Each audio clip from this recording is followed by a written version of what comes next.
Did Jeffrey Epstein hang himself, or did someone kill him? No one can know this. Senator, I believe he hung himself in his cell at the Metropolitan Correctional Center, but this may not be true. So, are you going to release all the information about that? What do we have on this, I wonder? Senator, we are currently working on this with the Department of Justice. When do you think you'll have it done, Kash? In the near future, I think, sir. Like before I die? Senator, we're working on this, and we're doing it in a way that protects victims. Also, we're not, releasing information that's unnecessary for public disclosure. 3 minutes ago, Senator John Kennedy asked a question that will be replayed on every news channel tonight. He didn't use fancy legal language. He didn't dance around the issue. He spoke clearly based on documents. He looked directly at Kash Patel and asked the question everyone in America has been thinking, but no one in power has had the courage to ask. No one expected this. Did someone order you to bury the Epstein files? Watch this video until the very end, because Patel's reaction, that split second before his lawyer leaned in to whisper something, tells you everything you need to know. Senate Judiciary Committee hearing room. Afternoon session. The kind of Washington theater that normally puts people to sleep. Budget discussions, personnel reviews, procedural questions that mean nothing to anyone outside the Beltway. Senator John Kennedy from Louisiana sits near the end of the table. For those who don't know Kennedy, he's not your typical senator. Yale Law School, Oxford University, speaks with a southern drawl so thick you'd think he never left the bayou. But don't let that fool you. The man is sharp as a scalpel and twice as dangerous when he wants to be. And he asked the clearest questions he could on this topic. He waded through 90 minutes of bureaucratic nonsense. But it wouldn't stay that way. Patel handled the other senators easily. Questions about cybersecurity threats, Chinese espionage, Russian disinformation campaigns. Patel gave his standard answers, professional, measured, vague enough to say nothing, but appearing to say something. He checked his watch twice. He looked relaxed. That was his first mistake. Kennedy's turn came at 3:47 p.m. Eastern Time. I know because I checked the timestamp 3 times after watching what happened next. Director Patel, Kennedy began. His voice slow and deliberate, coming from deep within. I want to talk to you about Jeffrey Epstein. The room shifted. Everyone suddenly paid attention. Patel's expression didn't change. He'd been asked about Epstein before. His talking points were ready, and he thought he could deflect these. Senator, as I've stated in previous testimony, the FBI conducted a thorough investigation into Mr. Epstein's activities and I'm not interested in your previous testimony, Kennedy interrupted. His tone hadn't changed. Still slow, still polite, but there was steel underneath now. I'm interested in what you're not telling us. Patel blinked once, twice. Kennedy opened a folder. Blue cover, maybe 40 pages inside. He didn't look at it, just rested his hand on top like he was making a promise. He already knew the file by heart. Director Patel, how many documents related to Jeffrey Epstein are currently held by the FBI? That's a difficult number to quantify, Senator. The investigation generated substantial. I didn't ask for an essay. I asked for a number. Approximately how many documents? Patel glanced at his attorneys, both in dark suits, both looking like they wished they were anywhere else. Without reviewing our internal database, I couldn't provide an accurate number, Senator. You're the director of the Federal Bureau of Investigation. You're telling me you don't know roughly how many Epstein files you're sitting on. What I'm saying is, without proper context, Kennedy leaned forward. Let me give you some context then. According to a Freedom of Information Act request that my office filed 6 months ago, the FBI is currently withholding approximately 2,300 documents related to the Epstein investigation. Does that number sound about right? He waited. 5 seconds. 10. Patel finally nodded. That figure is within the general range, Senator. Kennedy's voice cut through again sharply. Of those 2,300 documents, how many have been released to the public? A limited number have been released, following appropriate redaction procedures to protect. I didn't ask about procedures. I asked, how many? Patel's jaw tightened.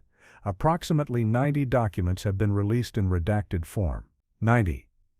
Kennedy let that number hang in the air. Out of 2,300. That's about 4%, Director Patel. 4%. What's in the other 96% that the American people aren't allowed to see? Those documents contain sensitive information related to ongoing investigations, national security concerns, and privacy interests of individuals who haven't been charged. I'm going to stop you right there. Kennedy's hand came up. Not aggressive, just a gentle gesture like he was directing traffic.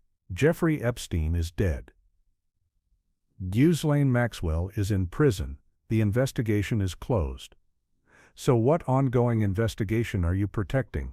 Patel shifted in his seat. First time he'd moved in 20 minutes. There are ancillary matters that remain under review. Ancillary matters. Kennedy smiled. Not a friendly smile. The kind a cat gives a mouse.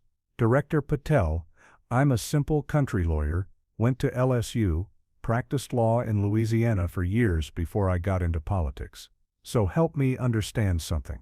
If the main investigation is closed, and the primary subjects are either dead or imprisoned, what exactly are these ancillary matters? And more importantly, who are they protecting? Senator, I can't discuss the specifics of ongoing FBI operations in an open setting. Kennedy nodded slowly, like he'd expected that answer. Like he'd been waiting for it. Fair enough. Let me ask you a different question then. Since you became FBI director, how many Epstein-related documents have been reclassified from public to restricted status? I'm not aware of any systematic reclassification. You're not aware? Kennedy pulled a document from his folder. This is an internal FBI memo dated February 8th of this year, 2 months after you took office. It's marked for official use only, but my office obtained it through proper channels. He held it up. Would you like me to read what it says? Senator, without reviewing the specific document you're referencing, Kennedy was already reading. Quote, following director-level review, the following materials previously cleared for potential FOIA release have been redesignated as law enforcement sensitive and removed from the release queue. End quote. He looked up. Director Patel, this memo lists 47 documents. 47 documents that were about to be released to the public until you became director. Documents that are now buried again. Why? Those redesignation decisions were based on updated risk assessments and consultation. Updated risk assessments. Kennedy set the memo down. Director Patel, these documents had already been reviewed multiple times by career FBI agents, by DOJ attorneys, by classification specialists. They'd been cleared for release. Then you showed up and suddenly they're too dangerous for the American people to see. What changed? The methodology for assessing potential harm evolved based on Senator, I'm going to ask you a direct question and I'd appreciate a direct answer. Kennedy's voice was quieter now, more dangerous that way. Did anyone outside the FBI ask you to reclassify those documents? Standard interagency coordination occurs on various matters. Did anyone from the White House communicate with you about the Epstein files? Did anyone from Donald Trump's legal team contact you about those files? I don't recall any specific, Senator Kennedy. The FBI director doesn't take orders from you. You didn't answer my question. Kennedy wasn't letting him pivot.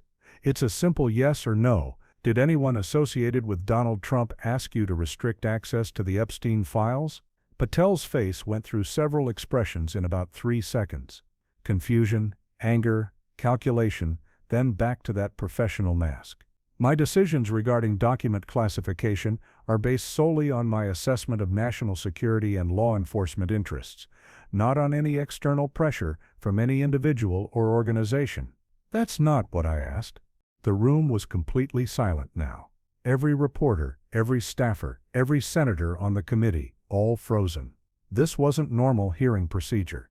This was something else. Let me try again, Kenny said, his tone almost gentle now, like a teacher helping a struggling student.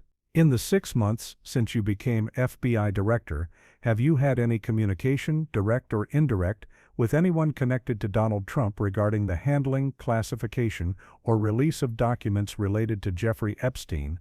I communicate with many individuals in the course of my duties. That's still not a yes or no answer, Director Patel. It's a very simple question. Yes or no? Have you communicated with anyone connected to Trump about the Epstein files? Patel looked at his attorneys again. Both of them looked like they wanted to crawl under the table. Senator, I would need to review my communications logs to provide a complete answer. You need to review your logs to remember if you talked to someone about Jeffrey Epstein. Kennedy's eyebrows went up. Director Patel, I can remember every conversation I had about Epstein over the last year. There weren't that many.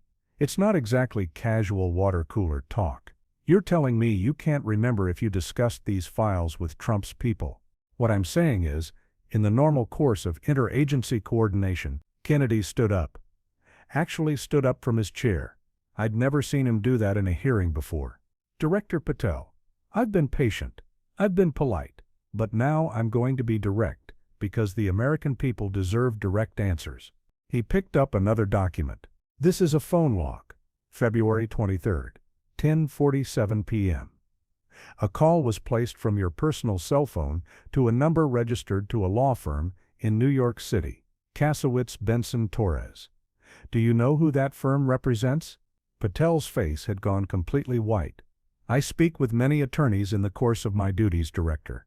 Director Patel, that firm represents Donald Trump. And according to this log, you spoke with someone there for 17 minutes. 3 weeks after you became FBI Director, 2 days before those 47 Epstein documents were reclassified. He set the log down. Now one more time, did anyone connected to Donald Trump ask you to bury the Epstein files? The silence lasted forever. Or maybe it was just 15 seconds. Hard to tell when you're watching a man's entire defense collapse in real time. Senator, that call was regarding a completely separate matter. I'm going to stop you again. Kennedy sat back down slowly, like he had all the time in the world. Director Patel, I'm from Louisiana. We have a saying down there. If it looks like a duck, walks like a duck, and quacks like a duck, it's probably not a chicken. He leaned forward. You reclassified documents that were about to expose powerful people. You did it right after talking to Trump's lawyers. And now you're sitting here telling me it's all just a coincidence. Do I look like I was born yesterday? Patel tried one more time. Senator, I resent the implication that I would compromise my integrity or the integrity of the FBI to protect any individual. I didn't imply anything, Kennedy said quietly. I stated facts. You talked to Trump's lawyers. Documents got buried. Those are facts. The American people can draw their own conclusions. He gathered his papers. I have one final question, Director Patel, and I want you to think very carefully before you answer because you're under oath. Are there documents in the Epstein files that directly implicate Donald Trump in criminal activity? Senator, I cannot comment on the contents of classified materials in an open setting. I didn't ask you to tell me what's in them. I asked if they exist, yes or no? Do documents exist in those files that implicate Trump? Patel's hands were flat on the table now, pressed down hard. Senator, the Epstein investigation involved numerous individuals and I'm not asking about numerous individuals. I'm asking about one person, Donald Trump. Do the documents exist? Yes or no? The FBI doesn't make determinations about implication or guilt based solely on documentary evidence. Without that, that's not an answer. Yes or no? Director Patel, do the documents exist? Senator Kennedy, I must respectfully decline to answer that question in this setting. Kennedy nodded, like he'd gotten exactly what he wanted. He looked directly at the camera. Not at Patel, at the camera. Ladies and gentlemen watching at home, the FBI director just refused to deny that evidence exists connecting Donald Trump to Jeffrey Epstein's criminal activities. He could have said no. He could have denied it. He didn't. Remember that. The hearing technically continued after that. Other senators asked other questions. Something about counterterrorism, something about budget allocations. None of it mattered. The clip was already going viral. Kennedy versus Patel. The unanswered question. The phone call that shouldn't have happened. The documents America isn't allowed to see. Within an hour, every news network had the footage. The Washington Post was writing analysis pieces. Legal experts were debating whether Patel had just admitted to obstruction. And somewhere in FBI headquarters, someone was probably having a very bad afternoon. Because John Kennedy didn't just ask a question, he laid out a timeline. Phone call to Trump's lawyers, documents reclassified, refusal to deny evidence exists. 3 facts that together tell a story.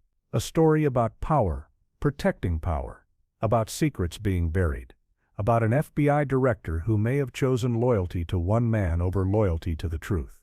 3 minutes. That's how long it took for John Kennedy to dismantle Kash Patel's carefully constructed defenses.